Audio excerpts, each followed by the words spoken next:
Well, welcome back to the show. We are going to continue with today's theme because it's my birthday, so we're going to give you all the happy and positive news.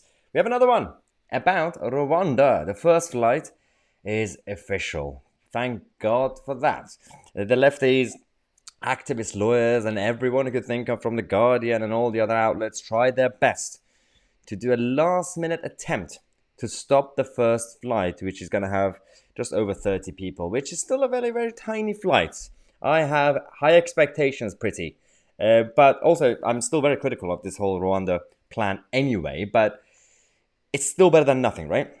So we have finally the official the update last night that the high court judge refused to grant an injunction to hold the first flight that's expected to depart on Tuesday, which is really, really good news now. And the thing is, the Home Office are now sending these notifications to the migrants as they're saying that the removal directions have now been given for your removal from the United Kingdom on a direct flight to Rwanda.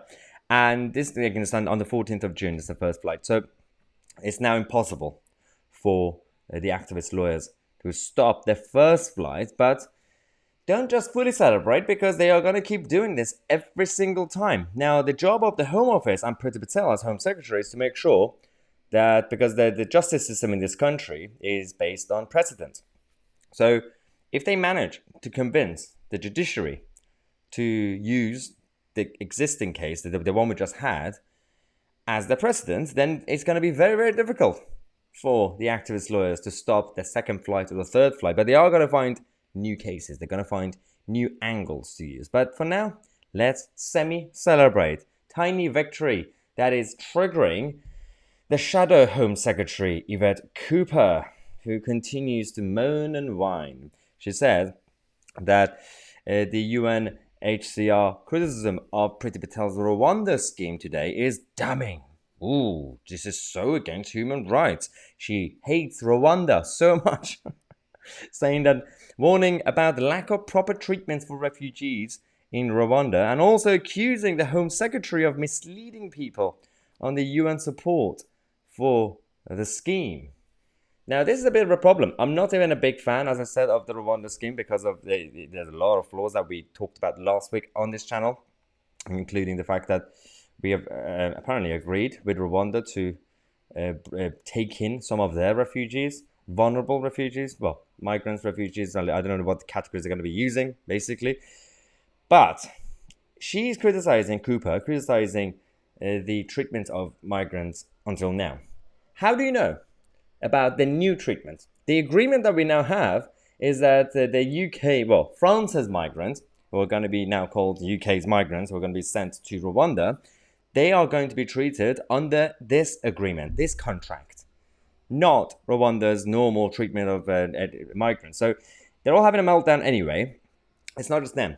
The Guardian did this piece last night, and the whole article was, the update was supposed to say, well, the first flight is going to go. It's going to depart. But the whole piece was getting quotes from the Care for Calais, the activist campaign groups, the charities, the left-wing lawyers. Everybody had a statement. Everybody gave the quote to The Guardian.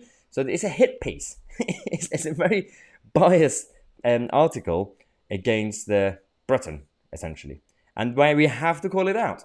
I mean, not that it's important because nobody reads The Guardian, but it is important to call them out because they are absolutely being disgusting against British values and the British system that we have in this country. We have to be proud of being British, and we have to be proud for having our own liberties, and we have to fight back against not just these idiots, but also the civil service. We're going to be talking about that tomorrow and throughout the whole week. We're going to come back with one more update, and then I promise you, I am going to go celebrate my birthday. I'm going to relax. Then we're going to come back tomorrow with more news stories for you guys. Thanks again for watching.